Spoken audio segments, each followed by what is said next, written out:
3 months after the battle at Meridian Station, Earth had become the most talked-about planet in the known galaxy. Delegations from dozens of species were arriving every day. They came with gifts. They came with offers of technology and trade. They came with something even more valuable. They came with respect. The mockery that had filled the Intergalactic Defense Summit had completely disappeared, replaced by genuine curiosity about human culture and human philosophy. Captain Jake Mitchell stood in a training hall on Earth, watching a group of 20 alien soldiers learning basic meditation techniques.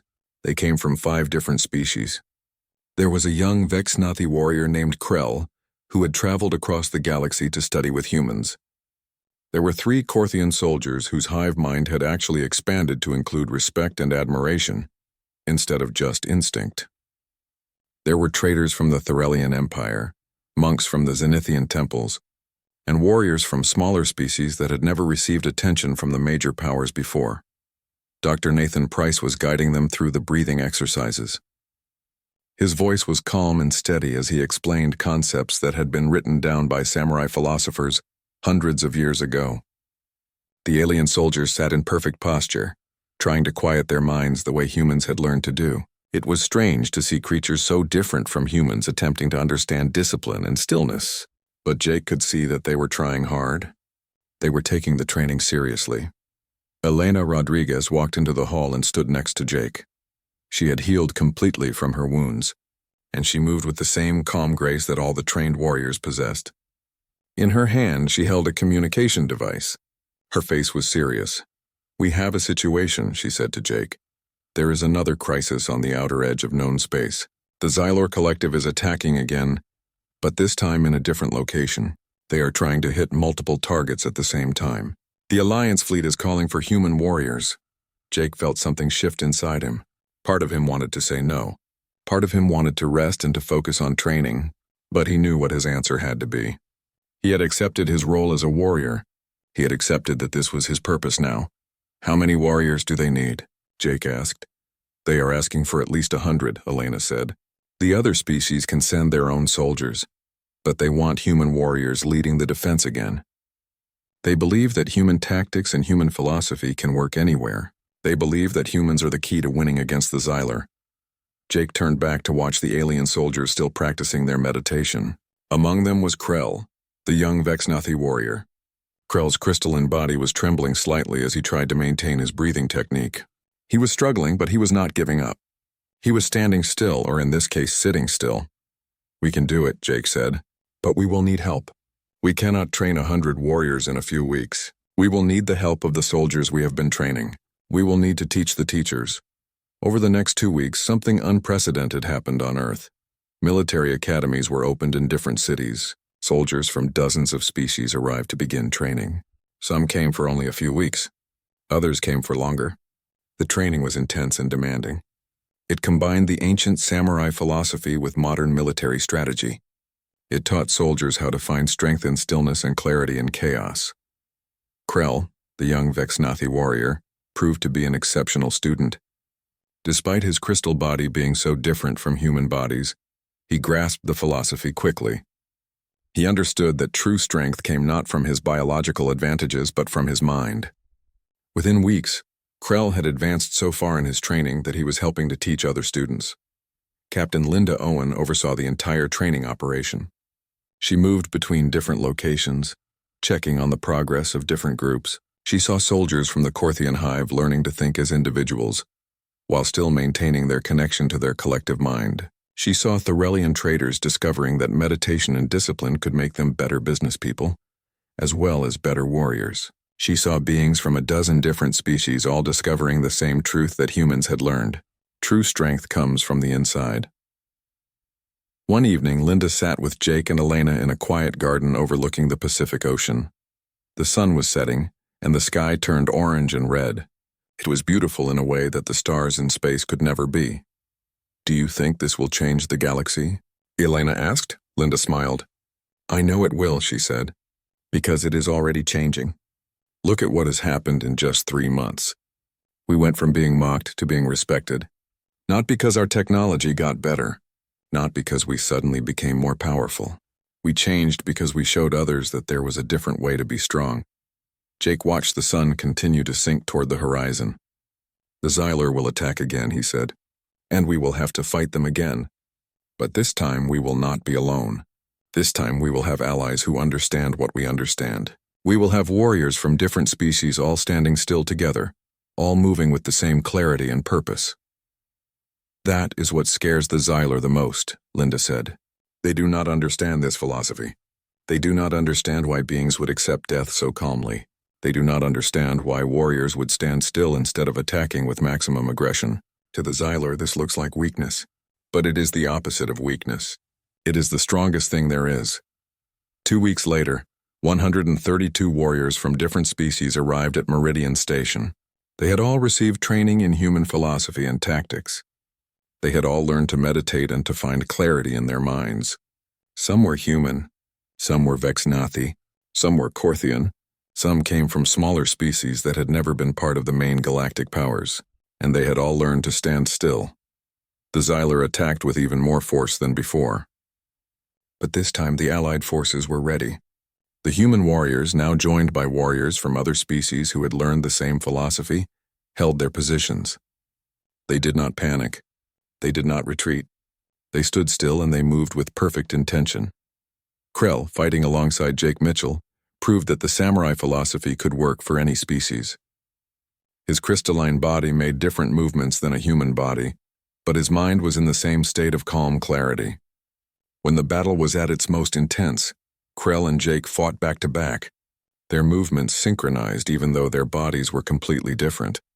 By the end of the battle, the Xylar had been pushed back completely. They had lost hundreds of soldiers. The Allied forces had also suffered casualties, but not as badly as before. The philosophy of standing still, of accepting the role of warrior completely, of moving with perfect clarity instead of aggression, had proved itself again. As the warriors gathered after the battle, something remarkable happened. A human warrior stood next to a Vexnathi warrior. A Korthian soldier stood next to a Thorellian trader turned warrior. They were not separated by species or appearance. They were united by philosophy. They were united by understanding what true strength meant. Captain Jake Mitchell walked among the warriors, human and alien alike, checking on the wounded and the exhausted. He spoke to each group, acknowledging their courage. He saw Krell sitting down, his crystalline body dusty from battle, his eyes carrying the same calm focus that all warriors now shared. "You fought well," Jake said to Krell. "I learned from the best," Krell replied. "Your species has shown us something that will change everything. Not just how we fight, but how we think, how we understand ourselves and each other." Captain Linda Owen sent a message back to Earth, and that message was broadcast throughout the entire Galactic Alliance. She explained what had happened at this second battle. She explained that warriors from different species, united by philosophy and discipline, had defeated the Xylar Collective again. She explained that the future of the galaxy was not going to be determined by which species had the most advanced weapons or the biggest armies. The future would be determined by which species understood the true nature of strength. Back on Earth, in the training halls and meditation gardens, a new generation of warriors was beginning their journey. They came from every continent. They came from every walk of life. Some were military personnel. Others were scientists or artists or ordinary people who had heard the story and wanted to understand what it meant to stand still. Dr. Nathan Price, now in his 60s, watched these new students begin their training. He knew that he had been given an incredible gift. He had been given the chance to take ancient human wisdom and apply it to a modern crisis. He had been given the chance to show the galaxy that humans, young as a species, had something to teach beings who had been exploring space for thousands of years. As the sun set over Earth that day, warriors from 6 different species sat in meditation in gardens spread across the planet. They breathed together. They thought together. They understood together that true strength comes not from weapons or numbers or biological superiority. True strength comes from standing still while the universe moves around you, and having the clarity and courage to move with perfect intention. When the moment demands it, the mockery was over. The respect had begun, and the galaxy, the medical bay of the Alliance fleet's main ship, was quiet. Jake Mitchell lay on a bed with bandages covering most of his body.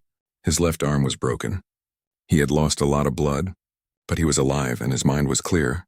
Next to him in other beds, Elena Rodriguez and 5 other human warriors were also recovering from their wounds. 3 beds were empty. 3 of the original 16 would not be leaving this station alive. But Jake did not think about failure. He thought about what they had accomplished. They had held the line. They had stood still. A medical technician came in to check on Jake. She was a Thorellian, a species that looked vaguely humanoid, but with skin that seemed to shimmer like oil on water. She checked his bandages carefully and adjusted the medical equipment. As she worked, she kept looking at Jake with an expression he could not quite read. It was not the same look of mockery and disdain that the Thorellians had shown at the summit. It was something different. It was something like respect. "You are an unusual patient," the Thorellian technician said finally. "Most soldiers who suffer injuries like yours are in much more distress. They are frightened and angry. But you are calm. You accept your pain as if it is natural." Jake smiled slightly. "It is natural," he said. "Pain comes and goes. I am still here. That is what matters." Over the next few days, something strange began to happen throughout the Alliance fleet. Soldiers from other species started coming to the medical bay, not to fight with the humans, but to look at them, to watch them, to try to understand them. Word had spread about what happened at Meridian Station. The story was being told in different ways by different species, but the core truth remained the same. 16 humans had faced overwhelming odds and stood still. Only 7 survived, but those 7 had held the station until help arrived. Captain Vexakar came to visit Jake on the 4th day. The Vexnathi commander walked into the medical bay with his crystalline body gleaming under the bright lights. He stood at the foot of Jake's bed and looked down at the human warrior. "I have been commanding military forces for 300 years, Vexkar said. His voice was thoughtful. "I have fought in countless battles. I have always believed that strength came from superior technology and superior firepower. But what I saw at Meridian Station changed my understanding. I watched 7 humans hold a position against waves of Xylar soldiers. Not because your weapons were better. Not because your bodies were stronger.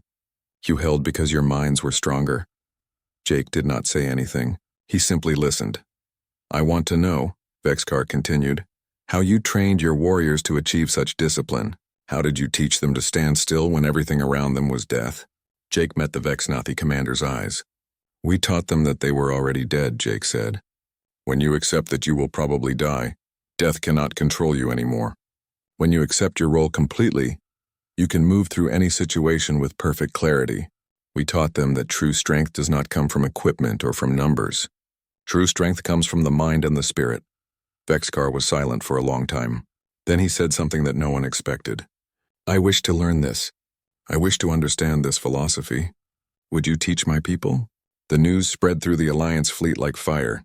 The Vexanathi, the most powerful military force in the galaxy, wanted to learn from humans. The humans, who had been mocked and dismissed just weeks before, were now being asked to teach one of the most advanced species in the galaxy. Elena Rodriguez recovered faster than Jake.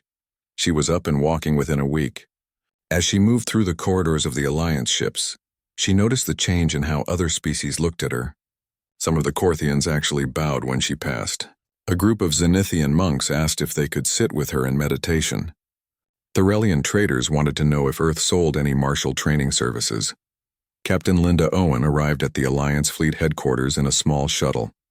When she saw Jake and the other surviving warriors, she embraced them. She did not say that she was proud. She did not need to. Her tears said everything. She had sent these people to probably die, and they had come back transformed. They had come back as legends. The Alliance fleet held a formal gathering in the main conference hall. All the major species sent representatives. The Vexnathi commander attended. The Korthian leader attended. The Thorellian merchants, the Zenithian monks, the Starborn Collective, and dozens of others were there. And in the center of the hall stood the 7 surviving human warriors. Vexkar stood up and spoke to the entire assembly. "The Xylar Collective has been defeated," he said. "But we did not defeat them through numbers or firepower. We defeated them because human warriors showed us something that we had forgotten. They showed us what it means to be truly strong. They showed us that discipline and philosophy matter more than technology. I propose that we honor these humans and their species. I propose that we invite Earth to join the Alliance as full members. not as a buffer zone but as valued partners. One by one, the other species representatives stood up and agreed. The Korthian leader stood up and said that his people wanted to study human martial philosophy. The Starborn Collective representative apologized for treating Earth so poorly at the summit.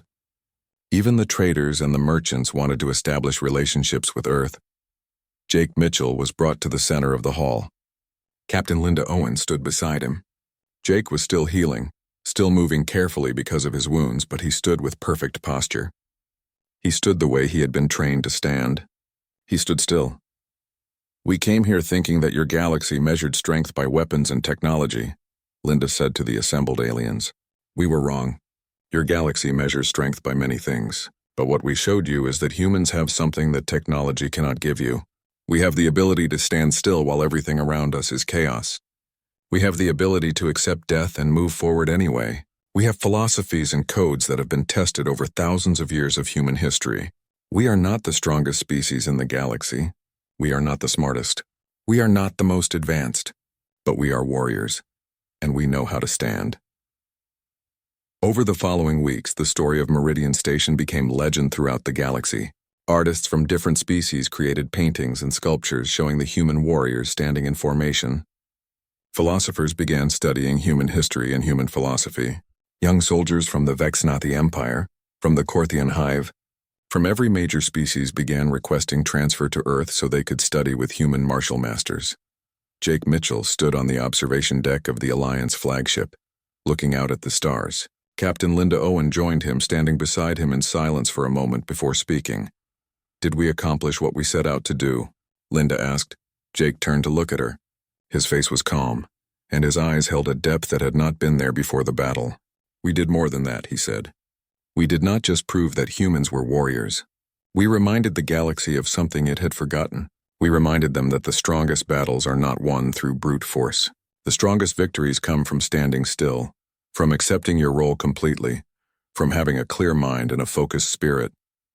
"The mockery is over," Linda said. "Yes," Jake replied. "But more importantly, the standing has just begun. Now we have to teach. Now we have to show the galaxy that this way of thinking is not just for one battle. It is a way of living. It is a philosophy that can change everything." Below them, the stars shone with steady light. In the darkness of space, humans had found their place, not as the strongest or the most advanced, but as warriors, as philosophers, as teachers, as beings who understood that true strength comes from standing still while the universe moves around you, and choosing where and how to move with complete intention and purpose. The ships began moving back toward Earth. The mockery was over. The era of human warriors had begun, and in every corner of the galaxy, young soldiers from every species were asking the same question. How can we learn to stand still like the humans do? How can we learn to face impossible odds with perfect calm and complete clarity? How can we become warriors like those from Earth? The answer they would learn came from understanding something ancient and powerful. It came from accepting death. It came from embracing discipline. It came from learning that true strength is not measured in firepower or numbers, but in the strength of the human spirit, the power of the warrior code, and the ability to stand completely still while everything around you is chaos and change. Jake Mitchell smiled as he looked out at the stars. He had survived. His warriors had survived, and they had changed the galaxy forever. They had shown that humans, with their ancient philosophies and their warrior codes, had something to teach the entire universe. They had proven that Earth deserved respect not because of technology or numbers, but because of the warrior spirit that burned inside every human heart. The story of Meridian Station would be told for thousands of years. But the most important part of the story was not about the battle. It was about what the battle meant. It was about what humans truly were. It was about standing still. The distress signal reached the Alliance Fleet Command at 3 in the morning. The Xyler Collective was attacking Meridian Station, a neutral trading post that sat on the edge of explored space. The station housed scientists, merchants, and representatives from dozens of species. Within minutes, every major military power in the Galactic Alliance was mobilizing their forces. Ships began leaving dock. Weapon systems came online. Orders were given. The first real test of the Alliance's ability to work together was about to happen. Captain Jake Mitchell and his 15 warriors were on a Military transport ship heading toward Meridian. Stationed before anyone in the wider alliance even knew about the attack. Their ship was small and fast, and it had been hidden in a secret base for months waiting for this exact moment. None of the other galactic powers knew about these human warriors. None of them knew that Earth was sending any soldiers at all. The element of surprise was one advantage that humanity had. As the transport moved through space, Jake stood with his warriors in the cargo hold. They were wearing tactical gear that looked simple compared to the advanced armor of other species, but every piece had been designed carefully. Their weapons were not the most advanced in the galaxy, but the warriors had trained for months with these specific weapons. They knew them like they knew their own bodies. Elena Rodriguez stood next to Jake. Her face was calm and focused. Behind them, the other 14 soldiers checked their equipment and their minds. They breathed slowly. They were ready. "Remember what you have learned," Jake said to the group. His voice was quiet, but everyone heard him clearly. "We are not going into battle to win through firepower. We are going in to stand still. We are going in to accept our role. The Xylar will come at us with overwhelming numbers. We will meet them with perfect clarity. We will not panic. We will not run. We will stand." Helena nodded. "We are already dead," she said. This was the phrase that all of them had learned. It was the central idea of their training. If they truly accepted that they were probably going to die, then death could not control them. They could move through the battle with perfect logic instead of being clouded by survival instinct. The transport began to slow down as it approached Meridian Station. The station was enormous, a massive structure made of metal and crystal that looked like it had grown out of the stars themselves. But now it was under attack. The Xylar had already broken through some of the outer defenses. Fires burned in several sections. The station's communication systems were sending out frantic signals for help. The human warriors landed in the main atrium of the station, in the central hub where all the different sections connected. It was a huge open space that looked like a massive cathedral. The ceiling was so high that it disappeared into shadow. There were no Xylar here yet, but everyone could hear the sounds of combat coming from the upper sections. Explosions, screams, the sound of weapons firing. Jake led his warriors to the center of the atrium. They took positions in a formation that was both defensive and open. They stood with perfect posture. Their breathing was calm and even. They were waiting. They were standing still. And they were ready. Within minutes, the first wave of Xylar appeared. They looked like nothing that any human had ever seen in person before. The Xylar were large creatures standing about 10 feet tall, with bodies that seemed to be part insect and part reptile. They had multiple limbs and multiple eyes. Their skin was dark and hard like armor. They moved with a kind of skittering motion that was both fast and unsettling. They were carrying weapons that fired explosive projectiles. There were at least 50 of them in the first wave. The Xylar commander, a massive creature even larger than the others, saw the human warriors standing in the center of the atrium. The commander made a sound that might have been laughter or might have been rage. It was a terrible grinding sound. The Xylar commander gave an order, and the entire wave moved forward to attack. But something unexpected happened. The human warriors did not run. They did not shout battle cries. They did not panic or try to scatter. They stood still. They stood completely still and waited for the enemy to come to them. The Xylar started firing their weapons as they advanced. Explosions lit up the atrium. The air filled with smoke and noise and the sound of weapons discharging. But in that moment, the human warriors moved. They moved not with aggression or fear, but with perfect intention. Every motion was economical. Every action had a purpose. Jake and Elena moved to the front, their weapons firing with perfect accuracy. But it was not random shooting. They were targeting the Xylar commander, not the regular soldiers. Captain Jake had learned from the tactical training that if you could disrupt the command structure, you could disrupt the entire unit. The Xylar did not expect this strategy. They expected the humans to focus on basic survival, trying to kill as many attackers as possible. Instead, the humans were fighting like they understood the entire battle before it even started. The other warriors moved in perfect synchronization. They had trained together for 6 months. They understood each other without words. When one warrior saw a gap in the formation, another warrior was already moving to fill it. When one warrior got overwhelmed, 2 others were already turning to help. It was like watching a dance, except the dance was deadly and the stakes were everything. A Xylor soldier made it past the outer defense and swung its massive limb at Elena. She did not panic. She did not try to dodge in a way that wasted energy. She moved her body slightly, letting the blow pass just past her shoulder. As the Xylor soldier overextended, she struck with perfect precision. Her weapon found the weak point in the creature's armor, and the Xylor went down. But there were so many Xylor. 50 became 100. 100 became 200. The warriors were fighting in the center of the atrium, and Xylor were coming from every direction. The battle went on for what felt like hours but was actually only 40 minutes. The human warriors were getting tired. 2 of them went down, badly wounded. Then a third, but they kept standing. They kept fighting. They did not retreat. Jake realized that they could not hold this position forever. The Xylor had unlimited reinforcements, but that was not the goal anyway. The goal was to hold the station core long enough for the Alliance fleet to arrive. The goal was to show the galaxy that human warriors could stand still in the face of overwhelming odds. And then, at the moment when the situation seemed completely hopeless, rescue arrived. The Alliance fleet ships broke through the outer defenses of the Xylor position. The Vexnathi, the Korthians, and all the other species had finally arrived. They began attacking the Xylor from outside the station. The Xylor commander realized that it was losing the battle, and it ordered a retreat.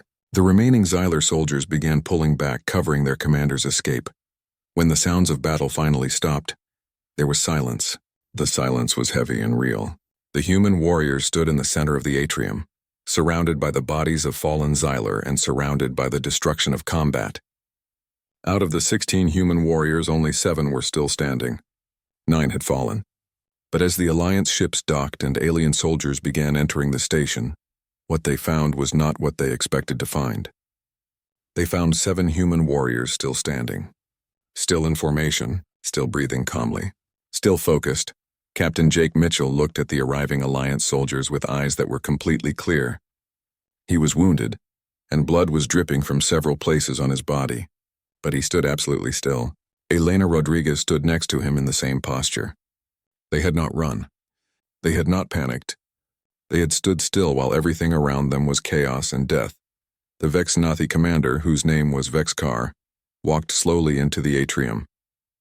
His crystalline body gleamed in the light. He looked at the human warriors. He looked at the fallen Xylor. He looked at the scene of the battle.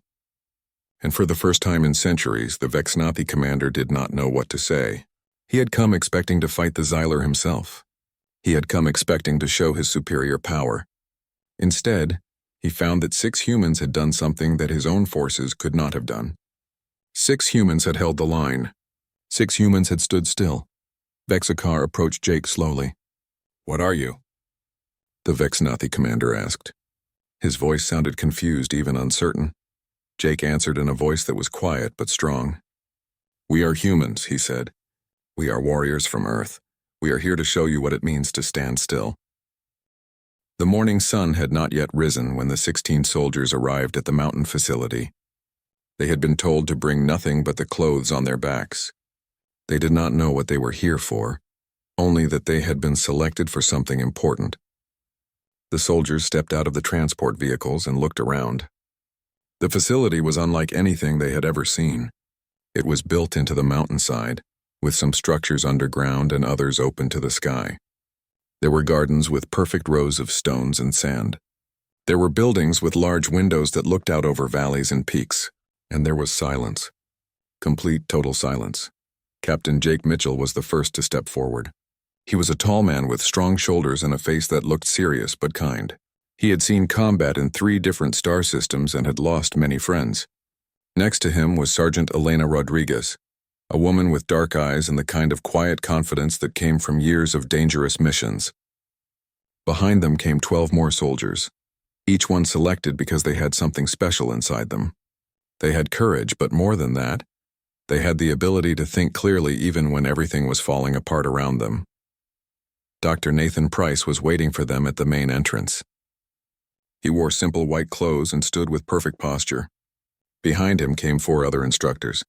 One was a martial arts master named Kenji Yamamoto, who had spent 40 years studying the movements and philosophy of traditional sword fighting. Another was Dr. Sarah Kim, a psychologist who specialized in teaching people how to control fear and stress. The other two were military strategists named Colonel David Hayes and Major Robert Chen.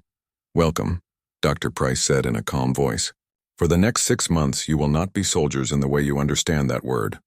You will not follow the normal rules of military training. You will not count your push-ups or run in formation or shout commands at each other. Instead, you will become something different. You will become warriors." Captain Jake Mitchell stepped forward. "Dr. Price, what does that mean exactly? What is the difference between a soldier and a warrior?" Dr. Price smiled slightly.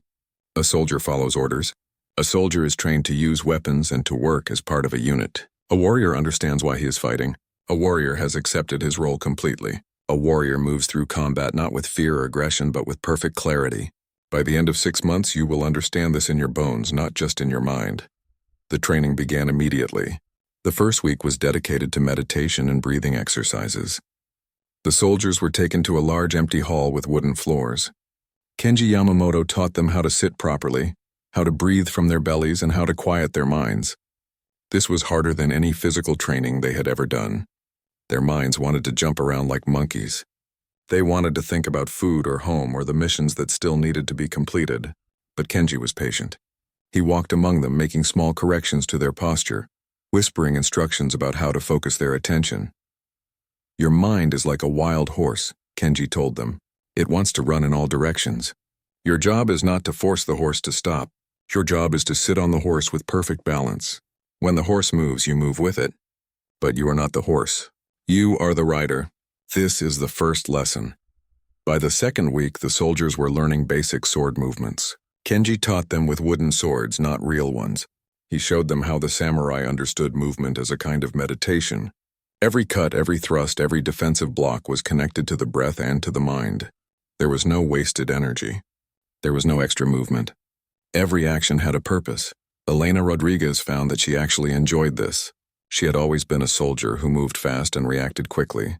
But learning to slow down and move with intention changed something inside her. She realized that most of her life she had been fighting against her body, instead of working with it. As she learned the sword forms, her movements became more efficient, more beautiful, and strangely more deadly. Dr. Sarah Kim worked with the soldiers on something even more important than physical training. She taught them how to understand fear. She brought them into a room where they watched recordings of real combat situations. Some of the recordings showed soldiers panicking and making mistakes. Other recordings showed soldiers who remained calm. She asked the soldiers to analyze the difference. "Fear is natural," Dr. Kim told them. "Your body wants to protect itself." "When you see danger, your heart gets faster, your breathing gets faster, and your thinking gets cloudy. This is the survival response. But if you understand this response, if you have practiced accepting it, then you can move through it. You can feel the fear and still act with perfect logic." She taught them a technique of accepting fear instead of fighting it. When they felt panic rising, they were taught to notice it without judgment, to breathe through it, and to remember their training. It was not about becoming fearless. It was about becoming something more important. It was about becoming uncontrollable by fear. In the third week, the soldiers were taught tactical analysis. Colonel David Hayes brought in recordings of real battles between various alien species. He showed them how the Vexnathi moved in combat, how the Korthians used their hive mind to coordinate attacks, how other species fought. He asked the soldiers to find patterns and weaknesses. "Every species has a way of thinking," Colonel Hayes explained. "When they fight, they reveal their thinking. The Vexnathi are very logical, but they are also predictable. They always choose the option that seems most efficient. If you understand this, you can predict their next move. The Korthians move as one unit because of their hive mind, but this also means that if you disrupt their communication, they become confused and less effective." Captain Jake Mitchell began to see the training in a new way. It was not just about learning to fight. It was about learning to think like a predator. Not an aggressive predator, but an intelligent one. A predator who understood its prey completely. By the fourth week, the soldiers were doing something called standing practice. Kenji Yamamoto would place them in a room and have them stand completely still for hours at a time. They were told to maintain perfect awareness of everything around them, while not moving at all. Other instructors would walk around them. Sometimes they would throw soft objects at the soldiers to test if they would flinch. Sometimes they would make loud noises. The soldiers learned to remain absolutely still, absolutely focused, absolutely present. "This is Matt. Kenji told them. This is the standing that will save your lives. When everything around you is chaos, you will be still. When your enemy expects you to move, you will be ready to move. When others are panicking, you will be calm. This standing is not weakness. This standing is the strongest thing a warrior can do. As the weeks went by, the soldiers transformed. They became thinner, more focused, more aware. They moved differently. They talked less. They laughed sometimes, but their laughter was quieter, more real. They were not just learning new skills. They were becoming different people. In the 5th month, the soldiers began training against simulations of real combat. They were put into virtual battle scenarios with holograms of alien soldiers. They had to use everything they had learned. Their meditation training helped them stay calm. Their sword training had taught them to move with intention. Their tactical knowledge helped them predict enemy movements. But most importantly, their acceptance training helped them keep moving even when they were being hit, even when they were exhausted, even when their minds wanted to give up. By the end of the 5th month, the 16 soldiers had become something special. They moved together with perfect coordination because they had learned to think together. They did not need to shout commands at each other. They understood what needed to be done through a kind of shared awareness. When one soldier moved, the others knew why. When danger came from one direction, the others were already turning to face it. In the 6th month, Captain Linda Owen came to visit the facility. She watched the soldiers train and she smiled. They were ready. Not perfect, but ready. They had accepted their role. They understood what they would probably have to do. And they had learned to stand still. On the final day of training, Linda called them together. The 16 soldiers stood in formation, but it was not a military formation. It was a circle. They stood around Linda with their eyes calm and their bodies relaxed. You are no longer ordinary soldiers, Linda told them. You are warriors of Earth. You carry with you the wisdom of thousands of years. You carry the code of Bushido. When you go into battle, remember your training. Remember to stand still. Remember that you are already dead and therefore you have nothing to fear. Remember that your mission is more important than your individual survival. Go now and show the galaxy what it means to be human. The soldiers bowed to Captain Linda. They bowed to Dr. Price and to all their instructors, and then they stood. They stood completely still, completely ready, completely transformed. Captain Linda Owen sat in a small, dark room deep under the Pentagon in Washington, D.C. Only 6 other people knew about this meeting, and that was how it had to be. If the other galactic species found out what humanity was planning, they would laugh even harder. They would think Earth had gone crazy. But Linda knew something that most military leaders did not understand. She knew that the universe did not always belong to those with the biggest guns or the most advanced technology. Sometimes the universe belonged to those with the strongest minds and the clearest spirits. Across from Linda sat Dr. Nathan Price, a man in his 50s with gray hair and calm eyes. He was a scholar who had spent his entire life studying ancient warfare, especially the weapons and tactics of samurai warriors from medieval Japan. On the wall behind him were photographs and diagrams showing samurai armor, swords, and battle formations. Next to Dr. Price sat Colonel Patricia Griffin, the head of Earth Space Military Operations. She was younger than Nathan, maybe 45 years old, with the kind of confident presence that came from decades of combat experience. What you are asking is crazy, Colonel Griffin said, but her voice was not angry. It was curious. She wanted to understand what Linda was thinking. Linda leaned forward. Tell me something, Patricia. In all your years of military training, what have you learned about true strength? Colonel Griffin thought about this question carefully. Strength comes from being prepared, she said finally. Strength comes from training, from discipline, and from understanding your enemy better than they understand themselves. Exactly, Linda said. She stood up and walked to the window. Outside, she could see the Washington Monument in the distance. Now tell me, what do the alien species think strength is? They think it is firepower and numbers, Nathan Price answered. They think it is biological superiority and technological advantage. They have forgotten something very important. They have forgotten about the power of the human spirit and the power of warrior philosophy. Linda turned back to face them. The Vexanathi rely on their crystal bodies being stronger than anyone else. The Korthians use their hive mind and their overwhelming numbers, but none of them have ever faced soldiers who are not trying to win through force. None of them have faced soldiers who fight with complete calm and perfect intention. Colonel Griffin was starting to understand. "You want to use samurai philosophy in combat," she said. "Not just samurai philosophy," Linda replied. "I want to use everything that samurai warriors learned over hundreds of years. I want to take soldiers and transform them into something that the galaxy has never seen before. I want to create warriors who do not rely on fear or aggression or desperation. I want soldiers who can stand still while everything around them is chaos and death." Nathan Price stood up and walked to the wall where the samurai images were displayed. He pointed to a painting of a samurai warrior in full armor, standing alone with his sword ready. "This is what we need to recreate," he said. "Not the armor or the sword, but the mind." The samurai understood something that most modern soldiers have forgotten. They understood that the battle is won or lost in the mind first. They understood that if your spirit is calm and your focus is perfect, your body will follow naturally. "You are talking about meditation," Colonel Griffin said. "You are talking about making soldiers into monks." "No," Linda said firmly. "I am talking about making soldiers into warriors. There is a difference. A monk wants to avoid violence. A warrior embraces his role completely and accepts whatever comes. A warrior is not driven by fear or anger. A warrior is driven by duty and discipline and a clear understanding of what he must do." Nathan walked over to a book that was sitting on the table. It was very old and worn, and the cover was made of leather. "This is a translation of the Hagakure, written by Yamamoto Tsunetomo in the early 1700s, he said. "It is the code of the samurai. One of the most important passages says something like this: a samurai should be like a man who is already dead. If you accept that you are already dead, then you have nothing to fear. You move with perfect clarity because you are not trying to survive. You are trying to complete your mission with honor." Colonel Griffin listened carefully. She had seen many soldiers in her life. She had seen soldiers who were brave but also reckless. She had seen soldiers who were careful but also paralyzed by fear.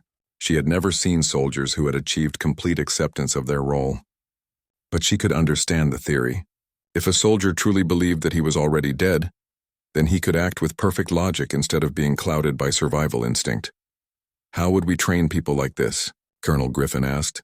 "Very carefully," Linda answered. "We would start with volunteers from the military.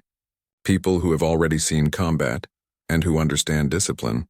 We would take them to a secret location and train them for 6 months. The training would include meditation, philosophy study, and practical combat experience. We would teach them how to move with intention and without wasted energy.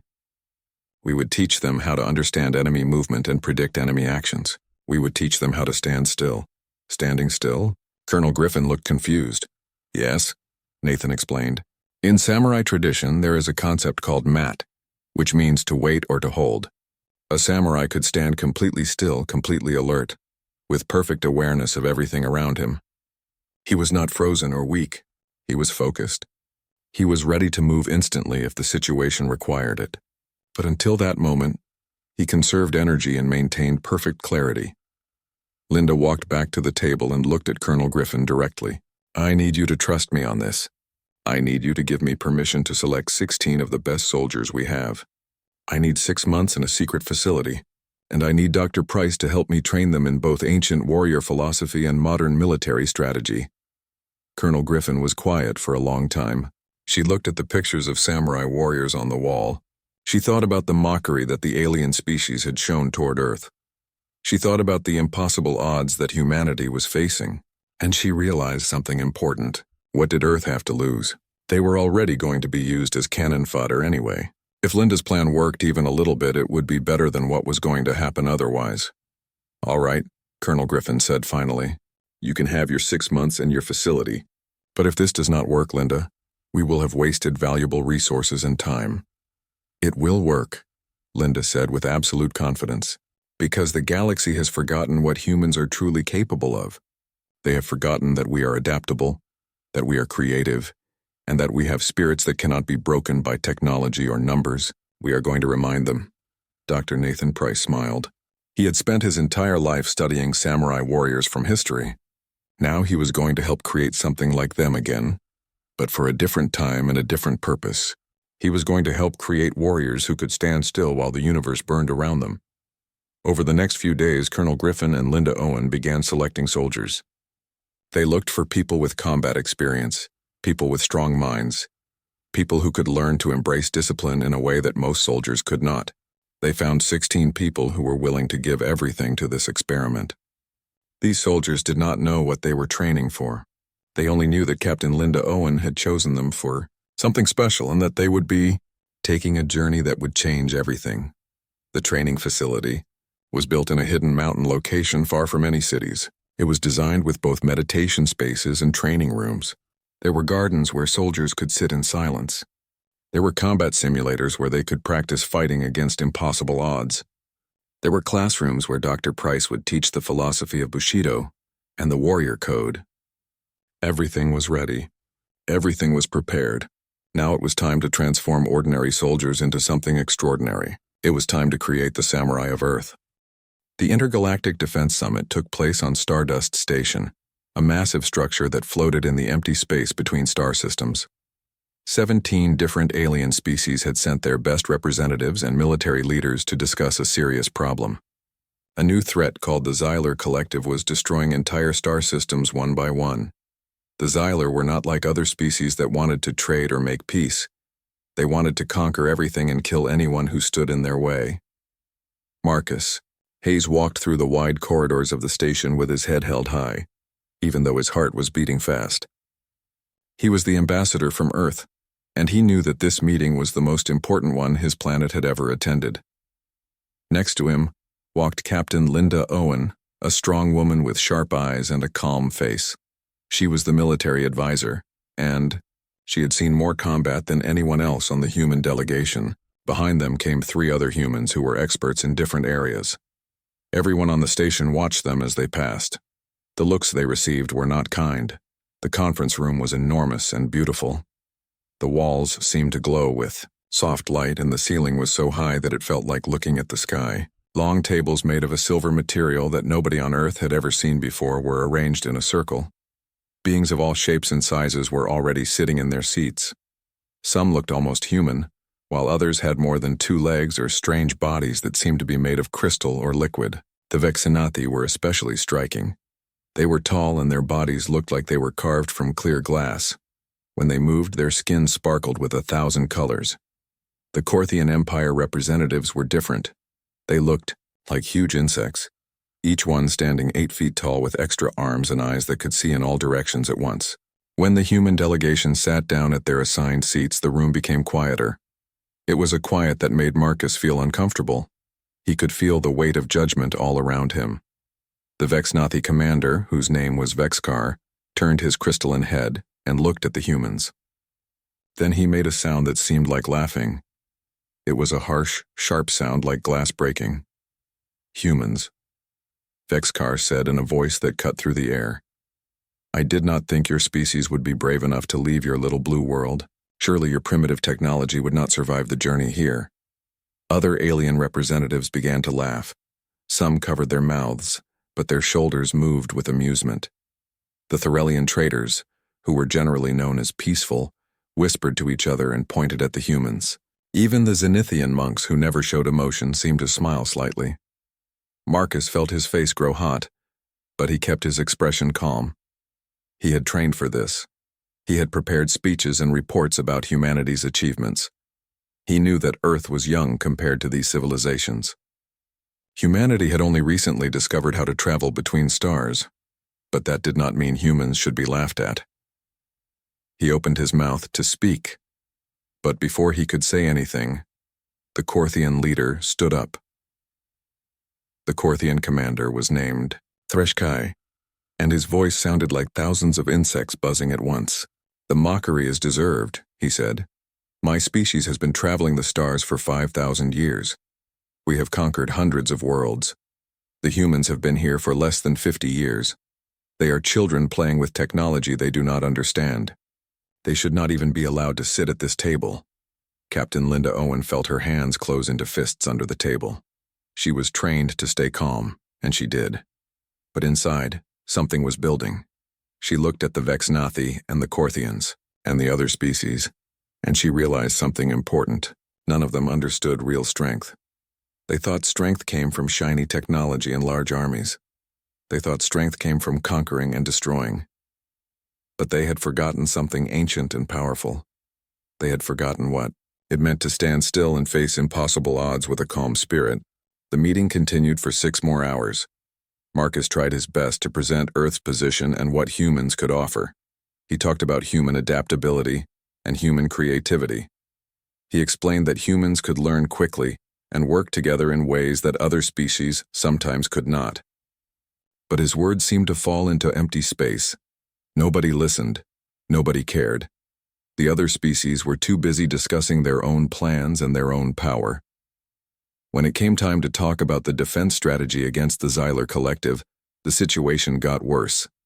The Vexnathi and the Korthians announced that they would form a special alliance to fight the threat. Other species quickly joined them. But when they looked at the humans, they shook their heads. Marcus was told that Earth could not be trusted with important military decisions. The human fleet was too small. Human weapons were not advanced enough. Human soldiers had not seen real combat against true enemies. Then came the final blow. The lead representative from the Starbound Collective, an old species that had been around for thousands of years, made an announcement. Earth will serve as a buffer zone, the representative said in a boring voice as if discussing something unimportant. If the Xyler Collective pushes through our defenses, they will hit Earth first. This will give us time to prepare our main forces. The humans will make a good first shield for our armies. In other words, Earth was being sent to die. The humans would be the first sacrifice, the pawns that the real players would throw away to save themselves. Marcus felt something cold move through his chest. Around the table, the alien species began nodding as if this was a reasonable plan. Some actually smiled. Captain Linda Owen stood up. Everyone turned to look at her. Her face was calm, but her eyes were sharp and focused. "We understand," she said in a quiet voice.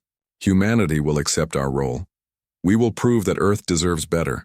You will see what human soldiers can do." Vexkar made that harsh laughing sound again. "We look forward to seeing your people fail," he said. "At least they will make the Xyler waste some of their weapons before they reach us." As the humans left the conference room, the mockery followed them like a shadow. Behind them, they could hear the alien species talking and laughing. Marcus felt defeated and angry. But Linda Owen walked with her head up, her mind already working on something. She was thinking about ancient Earth. She was thinking about warriors from long ago who had learned to stand still even when everything around them was falling apart. She was thinking about the samurai. By the time the human delegation boarded their ship to return to Earth, Linda had already made a decision. If the galaxy only understood the language of combat and strength, then humanity would speak that language. But humans would speak it in a way the galaxy had never heard before. They would remind the stars what it meant to be a true warrior. The ship jumped to faster than light speed, leaving Stardust Station behind. The mockery of the galactic powers would soon become something much different. It would become fear. It would become respect. It would become legend.